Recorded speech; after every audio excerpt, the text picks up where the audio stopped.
அவர் கொண்டு வந்து வைத்து மக்கள் கையில் எல்லாம் கொடுக்க ஆரம்பித்த கொஞ்ச நாளிலே ஒரு அற்புதம் நடந்தது. அதிசயிக்கத்தக்க வகையிலே அந்த வட இந்தியருக்கு பசி ஏற்பட்டது. உணவை உண்ண வேண்டும் என்கின்ற ஆர்வம் ஏற்பட்டது. அவரால் நம்ப முடியவில்லை. எனக்கு பசிக்கிறதே என்கிறார். வீட்டிலே உள்ளவர்கள்லாம் சந்தோஷத்திலே என்ன செய்வது என்று தெரியாமல் குதிக்கிறார்கள், உற்சாகமாக இருக்கிறார்கள். பசி வந்து விட்டது, எனக்கு உணவு கொடுங்கள் என்று அந்த வட இந்தியர் கேட்கிறார்.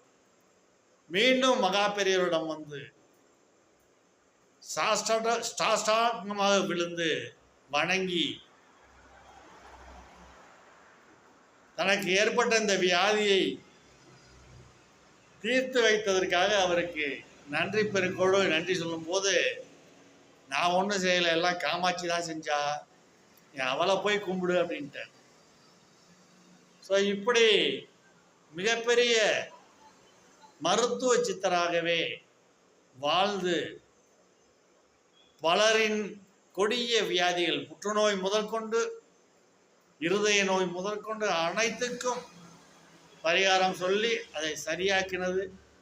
ஜோதிடத்தில் ஏற்படுகின்ற கிரக நிலையில் ஒரு கஷ்டமான கிரக நிலைகளை, கஷ்டத்தை கொடுக்கிற கிரக நிலைகள் வரும்போதும், அவயோக திசைகள் வரும்போதும் அதற்கும் பரிகாரங்களை சொல்லி காப்பாற்றி இருக்கிறார் மகா பெரியவர்ங்கிறது அவருக்கு, அவருடைய மகிமையை புரிந்தவர்களுக்கு நன்றாக தெரியும்.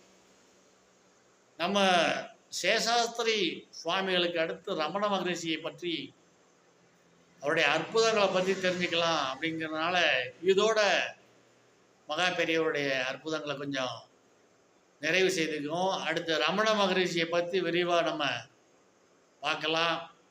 இடையிடையே காஞ்சி மகா பெரியவர் நம்மோடு வந்து கொண்டே இருப்பார். ஏன்னா அவர் தான் ஆதாரம். இந்த ஆதாரத்தை ஒரு கையில் பிடிச்சிக்கிட்டு தான் நான் பேசுவேன். அப்போ இடையிடையில் மகா பெரியவருடைய அற்புதங்களையும் பற்றி பார்ப்போம். ரமண மகரிஷி அப்படிங்கிற ஒரு மிகப்பெரிய யோகி. அவர் வந்து ஆத்ம யோகி.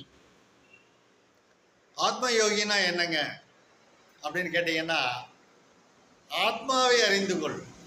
அவர்கிட்ட போனால் காசு பணம் பொருள்லாம் கிடைக்கும் அப்படின்னு யாரும் இந்த பேராசையோடு எல்லாம் போனீங்கன்னா ஒன்றும் பிரயோஜனப்படாது. இன்னும் அவர் வந்து அந்த சித்த நிலை, அந்த ஒரு ஞான நிலையில் ரமணாசிரமம் போனால் அவருடைய வைப்ரேஷன் நம்ம